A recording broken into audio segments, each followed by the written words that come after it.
कोई भी motherboard repair करने के लिए बस आपको क्या चाहिए, थोड़ा सा नॉलेज चाहिए। नॉलेज किस लेवल का? वोल्टेज लेवल का। कौन सा कंपोनेंट क्या वोल्टेज मतलब इनपुट कर लेता है, आउटपुट देता है, ये अगर थोड़ा सा जानकारी आपको मिल जाए तो कोई भी बोर्ड आपके डेस्क पे अगर आ जाए, चाहे लैपटॉप डेस्कटॉप जो भी हो, आप इजीली उसे फाइंड आउट कर सकते हो कि एग्जैक्ट प्रॉब्लम कहाँ पर है। अगर वोल्टेज के बारे में पता नहीं है तो क्या है कि आप यूट्यूब देख के काम कर भी लो, आपको नॉलेज है थोड़ा बहुत, थोड़ा थोड़ा है, पर यूट्यूब देख के हर काम नहीं पॉसिबल होगा। और वो भी पॉसिबल नहीं होगा, पर आप किसका वीडियो देख रहे हो इसके ऊपर भी डिपेंड करता है। वो रियल वीडियो देता है या फिर मतलब एडिटिंग वीडियो देता है, उसके ऊपर भी डिपेंड करता है। तो ये सारा कुछ ध्यान में रखना चाहिए। तो ये एक तो देखो, बोलते हैं कि मैं गीगाबाइट स्पेशलिस्ट हूँ, ऐसा कुछ बात नहीं है। हमारा यहाँ इस साइड में जो है फील्ड में गीगाबाइट का बोर्ड छाया हुआ है चारी साइड पे। तो क्या है, गीगाबाइट का बोर्ड सबसे ज़्यादा आता है, हर बोर्ड आता है, हर कंपनी का बोर्ड ही आता है। पर गीगाबाइट का बोर्ड मतलब मान लो आज 10 मदरबोर्ड आया है मेरे पास, तो उनमें से 8 गीगाबाइट ही आ जाता है, दो अलग अलग आता है। तो इसलिए क्या है, ये एक बहुत ही रेपुटेड कंपनी है जो गीगाबाइट। तो पहले इंटेल था, जो इंटेल बंद होने के बाद ये एक लौता कंपनी है जो कंपोनेंट वगैरह जो है बहुत अच्छा प्रोवाइड करता है, और बोर्ड का क्वालिटी भी बिल्ड है। तो गीगाबाइट का बोर्ड मतलब मार्केट में अगर आपको 10-12 आइटम का बोर्ड मिले तो उनमें से हर शॉप पे आप जाओ परचेस करने कोई भी बोर्ड, तो वो सेलर गीगाबाइट ही मतलब सजेस्ट करेगा आपको। क्योंकि ये बोर्ड 100% में 70% मार्केट में यही बोर्ड है। बाकी जो है एम एस आई, एजरॉक, मतलब जो भी है, मतलब चाइना बोर्ड के बारे में बात नहीं कर रहा हूँ, मतलब जो भी है आसूस, ये छोटा मोटा कुछ रखता है कुछ कुछ सेलर। पर गीगाबाइट हर सेलर के पास जितने भी मदरबोर्ड है, अगर 10 मदरबोर्ड उस सेलर ने परचेस करके रखा है तो उनमें से 7 मदरबोर्ड गीगाबाइट का ही रखा है, बाकी कुछ अलग ब्रांड का रखता है। तो इसीलिए गीगाबाइट का बोर्ड मेरे पास ज़्यादा आते हैं। इसमें मतलब हैरानी नहीं होने की कोई बात नहीं है, मैं हर बोर्ड का ही वीडियो देता हूँ, पर गीगाबाइट का बोर्ड ज़्यादा आते हैं, इसीलिए गीगाबाइट का वीडियो मैं ज़्यादा देता हूँ। तो देखो, हमारा टॉपिक आज ये है। तो कोई भी बोर्ड आपके पास आए तो क्या प्रॉब्लम है पहले देखो। पहले आपको फर्स्ट स्टेप क्या करना है, एस एम पी एस को कनेक्ट कर लेना है। S M P S connect करने के बाद आपको सारा जो फंडा है ये सामने आ जाएगा, अगर आप इस बेसिस पे काम करते हो तो एक डिबग कार्ड चाहिए होता है, पर नेसेसरी नहीं है कि चाहिए ही, ना हो तो भी चलता है, पर चाहिए। डिबग कार्ड बहुत हेल्प करता है हमारा काम पे डेस्कटॉप मदरबोर्ड के लिए, पर ये बहुत महंगा है सबके पास। तो देखो, पावर दिया, ऑलरेडी कोड जनरेट हो गया। तो देखो अभी कोड जनरेट हुआ हुआ हुआ ऑफ हो गया, और एक बजर में लगा देता हूँ। तो ये एक मतलब नया प्रॉब्लम लगा है मेरे पास, तो दे रहा हूँ वीडियो। तो पावर जब दिया तो चला बोर्ड, कुछ कोड जनरेट हुआ और ऑफ हो गया। फिर से मैं टिगर देता हूँ तो दोबारा टिगर नहीं लिया। अभी हम आएंगे मल्टीमीटर पे। ध्यान से देखो, शॉर्ट वीडियो देता हूँ, ये ज़्यादा लॉन्ग नहीं करूँगा, छोटा सा प्रॉब्लम है।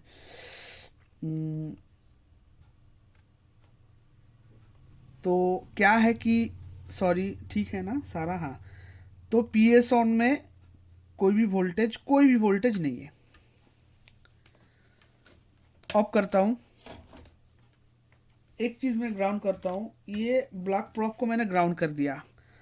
अब पी एस ऑन बटन पे मैं लगा के रखा हूँ, अभी भी पावर गया नहीं। डिबग कार्ड पे देख सकते हो, इसका 3 वोल्ट स्टैंड बाई का जो एलईडी है वो जल रहा है यहाँ पर। तो इसे जाने देते हैं पहले। चला जा, गया। तो अभी ये पी एस ऑन पे लगाया मैंने, अब S M P S off है। अभी मैं एस एम पी एस को टर्न ऑन कर रहा हूँ। देखो, बोर्ड ऑन हो गया हमारा, स्विचिंग पे कोई भी वोल्टेज नहीं आया। बोर्ड ऑफ हो गया, थोड़ा सा कोड जनरेट हुआ, बोर्ड ऑफ हो गया। दोबारा जब हम इसको टिगर दे रहे हैं तो ये ले नहीं रहा है और डिबग कार्ड में हमारा एलईडी जल रहा है, पर ये ट्रिगर नहीं ले रहा। और यहाँ पर कुछ भी मतलब 0.001 वोल्टेज भी नहीं है, कुछ भी वोल्टेज नहीं है। तो इसके ख्याल से क्या हो सकता है, तो ये एक नया प्रॉब्लम ही है, तो इसीलिए वीडियो दे रहा हूँ। तो देखो इस प्रॉब्लम कहाँ से जनरेट होता है मैं दिखाता हूँ। बेसिकली दो वजह से होता है। पहले तो जब भी आपके पास, ये मैं हटा देता हूँ, जब भी आपके पास कोई भी ऑफ कर देता हूँ, कोई भी बोर्ड आ जाए तो आपको दो तीन चीज़ बस खास करके देखना है। वो दो तीन चीज़ क्या है, तो ये प्रॉब्लम कहाँ से आते हैं बाद में देखते हैं। तो पहले दो तीन चीज़, बोर्ड का जो पीसीबी है उसको अच्छी तरह से देख लेना है कि भाई पीसीबी मेरा ठीक है कि नहीं। तो इस बोर्ड में लगभग सही है, परफेक्ट है। तो पीसीबी अगर पीछे में या फिर फ्रंट में सही है, या ये प्रॉब्लम ट्रैक अगर कट जाए तो भी आ सकता है, पर पर्टिकुलर कहाँ नहीं जा सकता है कि कहाँ से हो रहा है। तो देखो ऐसा अगर है तो क्या है, ये जो आयो है और ये पावर स्विच है, इसके बीच में से एक रजिस्टर है। तो ये रजिस्टर अगर कट जाता है या फिर डाइसोल्ड होता है तो पावर स्विच में आपका पावर बटन में कोई भी वोल्टेज नहीं आएगा। अभी मान लो अगर रजिस्टर ख़राब नहीं हुआ तो क्या है, आयो का पिन से भी ये प्रॉब्लम आ सकता है, जो पावर बटन का पिन है। तो देखो लगभग इस आयो में मुझे देख रहा है कैमरा में ज़्यादा नहीं आएगा, यहाँ पर 7-8 पिन मुझे रस्ट लगा, रस्ट है, बहुत सारा रस्ट है। और यहाँ पर 1 2 3 4, मतलब इस साइड में 4 पिन है और इस साइड में 7-8 पिन है, और इस साइड में क्लीन है, इस साइड में क्लीन है, तो मुझे रस्ट लग रहा है। तो देखो रजिस्टर हम बाद में ढूंढेंगे। तो स्टेप बाय स्टेप काम कैसे किया जाता है। तो देखो पहले वोल्टेज हमारा यहाँ पर नहीं मिला है और आयो में रस्ट है दोनों साइड पे, इस साइड में रस्ट है। तो अभी इस बोर्ड को एग्जैक्ट प्रॉब्लम क्या है मैंने भी देखा नहीं है, पर कहाँ से आ रहा है मैंने बस गेस किया कि ऐसा ही होता है काम रिपेयरिंग। आपको बस ध्यान रखना है कि कहाँ से प्रॉब्लम जनरेट हो सकता है और हो रहा है। ये जिस दिन आप सीख जाओगे उस दिन कोई भी बोर्ड आपके डेस्क में आए तो आप 10 मिनट में, मैक्सिमम 10 मिनट में रिपेयर कर लोगे। अगर आयो रिलेटेड चेंज ही करना पड़ा तो इसमें टाइम जाएगा, एक आयो रिप्लेस करने में टाइम जाता है, क्योंकि रिमूव करने में तो 2 मिनट में हो जाएगा, 1 मिनट में हो जाएगा, पर उसको रिमूव करने के बाद जब लगाते हो तो उसके बाद प्रॉपर शोल्डरिंग करना होता है, बहुत टाइम लग जाता है, लगभग 20 मिनट्स लग जाता है एक आयो रिमूव करके नया असेंबल मतलब फिक्स करने में। तो अभी क्या है, इस बोर्ड में क्या देखा हमने, यहाँ पर कोई भी वोल्टेज नहीं है। तो ये और एक वजह से आता है, वो मैं थोड़ा सा बता देता हूँ। यहाँ पर एक कंपोनेंट है, देख सकते हो ये वाला, तो ये एक प्रोटेक्शन डायोड है। तो ये अगर शॉर्ट हो जाए अंदर से तो भी आपको ये वोल्टेज ग्राउंड कर देता है, इस पिन में कोई भी वोल्टेज नहीं आएगा। दूसरा एक रजिस्टर होता है, वो इस बोर्ड में कहाँ पर है मुझे पता नहीं है भाई, इसका सिमेटिक लेके बैठना पड़ेगा फिर पता चलेगा इस बोर्ड में कहाँ पर है। और अगर मैं ढूंढूँ तो ढूंढ भी सकता हूँ, क्योंकि ये जो पॉजिटिव होता है पावर बटन का, इस पिन में कंटिन्यूटी मोड में मल्टीमीटर को रख के एक एक रजिस्टर को चेक करना होता है कि कौन सा रजिस्टर पे बीप दे रहा है। और दूसरा एक चेक करना होता है इसका पावर बटन जिस पिन पे है इस आयो का, उस बटन के एक साइड में रजिस्टर का, इस साइड में ये मान के चलो रजिस्टर है, तो इस साइड में पावर बटन कनेक्ट रहता है और इस साइड में ये स्विच मतलब स्विच कनेक्ट रहता है, और एक साइड में आयो का पावर बटन पिन कनेक्ट रहता है। तो उस रजिस्टर से भी प्रॉब्लम आता है। तो स्टेप बाय स्टेप देखते हैं। अगर आयो को हम प्रॉपर मतलब रिसोल्ट करते हैं एक बार, मतलब ड्राई हीट अप करते, अगर नहीं होता है तो रजिस्टर पे जाएंगे, रजिस्टर ढूंढेंगे। तो स्टेप बाय स्टेप करेंगे। वीडियो लॉन्ग भी हो सकता है, शॉर्ट भी हो सकता है, मुझे एग्जैक्ट पता नहीं वीडियो क्या होगा। तो क्या करेंगे हम, तो अभी ये जो आयो है तो बोथ साइड मतलब चारों साइड पे ही करेंगे। 2 साइड में रस्ट है और 2 साइड खुला छोड़ दे ऐसा नहीं है। तो हीटअप अगर कर रहा है तो पूरा आयो का ही कर देना चाहिए या फिर करना चाहिए। तो देखो स्टेप बाय स्टेप काम करते हैं, एक एक करके जाएंगे। तो पहले हम ये जो आयो है तो इसके बीच में और भी कुछ बातें होता है, कुछ काम होता है जो मैंने नहीं दिखा रहा हूँ, कुछ चेकिंग वगैरह होता है, तो वो मैं अवॉइड कर रहा हूँ, ठीक है। यही होता है काम, यही आपको सीखना है। तो प्रॉब्लम में पड़ोगे तो कैसे मतलब फिक्स करोगे वही बस दिखा रहा हूँ। प्रॉपर जो अगर काम करना है तो आपको स्टेप बाय स्टेप देखना होता है। तो चलो एक बार आयो को रिसोल्ट कर लेते हैं, मतलब पेस्ट दे के हीटअप कर लेते हैं, तो देखते हैं आयो से प्रॉब्लम है या फिर रजिस्टर से है। अगर आयो का पिन से ही प्रॉब्लम है तो अभी ये सॉल्व हो जाएगा। और मतलब आयो से जो पावर बटन तक रजिस्टर कनेक्ट है उससे प्रॉब्लम जनरेट हो रहा है, तो हीटअप करने के बाद भी हमारा प्रॉब्लम जो है वो फिक्स नहीं होगा। और रजिस्टर ढूंढने के बाद रजिस्टर भी सही है तो फिर इस मतलब कंपोनेंट के वजह से हो प्रॉब्लम हो सकता है। तो पहले इसे रिमूव नहीं करेंगे, स्टेप बाय स्टेप करेंगे। पहले हमारा ध्यान जाता है आयो पे, तो हम तो आयो पे ही काम करेंगे। आप आपकी तरह से काम करो, क्योंकि हर एक का काम करने का तरीका अलग अलग होता है।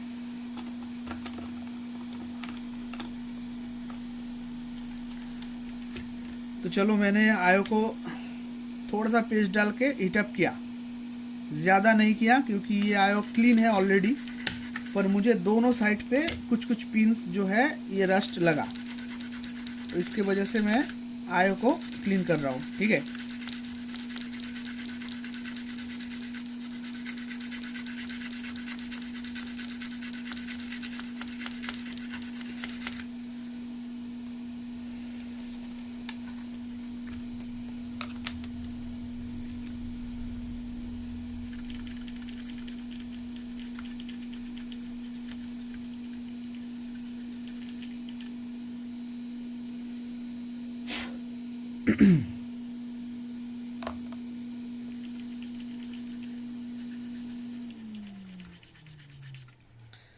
इसका जो बैक है इसको भी अच्छी तरह से देख लेना है आपको, क्योंकि बैक में भी क्या होता है, इसका जो पीसीबी है, ये पीसीबी कहीं पर भी अगर ट्रैक एक भी ट्रैक कटा हुआ है तो भी ये प्रॉब्लम आ सकता है।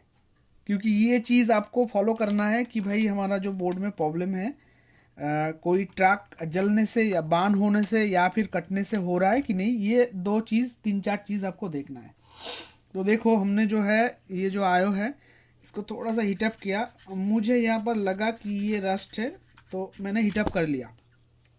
अब देखो मैं एक बात बताता हूँ, जो अगर इससे प्रॉब्लम सॉल्व हो जाता है तो सही है, अगर नहीं होता है तो भी बताता हूँ, और सॉल्व होता है तो भी मैं स्टेप बाय स्टेप बता दूंगा नेक्स्ट 2-3 स्टेप क्या करना है अगर सॉल्व नहीं होता। तो सिंपली हम इसको पावर डालेंगे और देखते, डाला, डिबा कार्ड एक लगा देता हूँ किसी भी पोर्ट पे।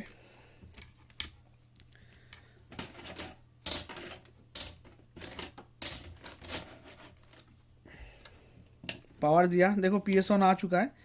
तो एक एक चीज़ मैं देख लेता हूँ पहले, टिगर देने से पहले एक चीज़ देख लेता हूँ कि इसका पीएस ऑन जो है कंटिन्यू हुआ है कि फिर भी सेम है तो टिगर देने से कोई फ़ायदा नहीं है।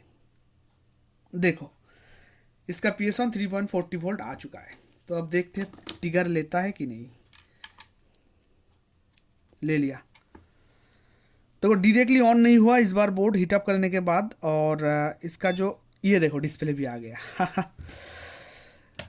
तो यही बस करना है आपको, ध्यान से देखना है और प्रॉब्लम को समझना है कहाँ से हो रहा है।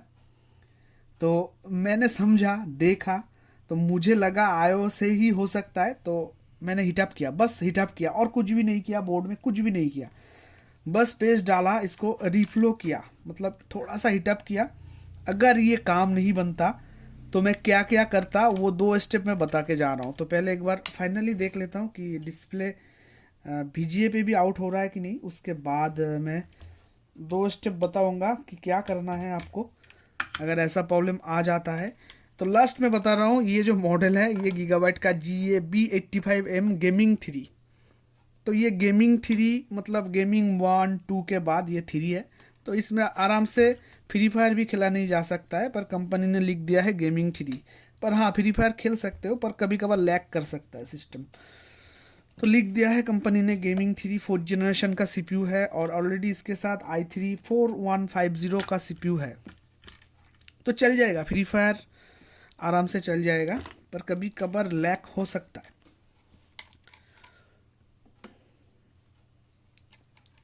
ट्रिगर दिया, कोड लिया, कीबोर्ड बीप तो कर दिया, अब बस कीबोर्ड पे एक बार देख लेंगे कि इसका डिस्प्ले, हाँ आ गया। अब दिखाऊँ सबको क्या, ये हटा हटा के। ए बी मीन्स, अच्छा ए बी मीन्स डिस्प्ले और बी फोर मीन्स कोई भी डिवाइस, यूएसबी डिवाइस अगर आप इंपुट करते हो तो डिबग कार्ड में एक कोड चेंज होता है, ये इंडिकेट करता है कि कोई डिवाइस। बी फोर मतलब यूएसबी फोर पे एक मैंने डिवाइस डाला है, देखो फोर ही है यूएसबी, 1 2 3 4, तो फोर पे डाला है मतलब फोर ही आ रहा है। तो टू पे डालेंगे तो यहाँ पर टू नहीं आएगा, फोर ही आएगा। ये कोड का कुछ होता है, वो जो डिबग कार्ड बनाया है वो बेहतर जानते हैं। जो ये देखो, ये फिर से ऑफ हो गया था, क्या हुआ, हाँ आ गया, ओके डिस्प्ले आ चुका है। तो अभी दो चीज़ मैं बता देता हूँ, अगर आपके पास ऐसा बोर्ड आए और आयो को रिफ्लो करने से, हीटअप करने से भी प्रॉब्लम सॉल्व नहीं हुआ तो क्या करना है मैं बताता हूँ। ये बोर्ड तो बन चुका है, ये रेडी है, डिस्टर्ब नहीं करेगा। आयो से, आयो का पिन डिसकनेक्टेड था, मतलब रास्ट था। तो देखो आपके पास अगर बोर्ड आ जाए ऐसा है तो यहाँ पर कुछ भी पीएसओ नहीं मिल रहा है, तो देखो दो चीज़ आपको देखना है। एक चीज़ मैं एग्जैक्ट बताता हूँ, ये एक प्रोटेक्शन है, ये अगर शॉर्ट हो जाता है तो इसको आप इजीली रिमूव कर दो, यहाँ पर वोल्टेज जनरेट हो जाएगा। आपके केस में ऐसा हो भी सकता है, पर वो आपके ऊपर डिपेंड करता है, क्योंकि बोर्ड आपके पास ही रहेगा और आपको ही चेक करना है मल्टीमीटर से स्टेप बाय स्टेप। तो ये एक कंपोनेंट है, यहाँ पर अगर वोल्टेज ना मिले तो इसको रिमूव कर सकते हो। मैं भी करने वाला था पर लास्ट में, तो पहला मुझे यहाँ पर दिखा रास्ट था, तो मैंने फर्स्ट स्टेप यही पर ही काम किया। तो अगर नहीं सक्सेस होता दूसरा स्टेप मैं यहीं पर काम करता, अगर इससे भी फेल्योर होता तो मैं रजिस्टर को ढूंढने लग जाता। अब रजिस्टर, रही बात रजिस्टर की, ये रजिस्टर कहाँ रहेगा, अगर सिमेट्रिक आपके पास नहीं है तो टेंशन मत लो, मिल जाएगा, आप ढूंढ सकते हो। क्योंकि ये रजिस्टर अगर रहे तो ये आयो का चार ही साइड आपको देखना है, कंटिन्यूटी मोड पे लेना है। तो इसका जो पिन आउट है डेटा शीट निकाल लेना है, तो पावर बटन कौन सा पिन में है देख लेना है।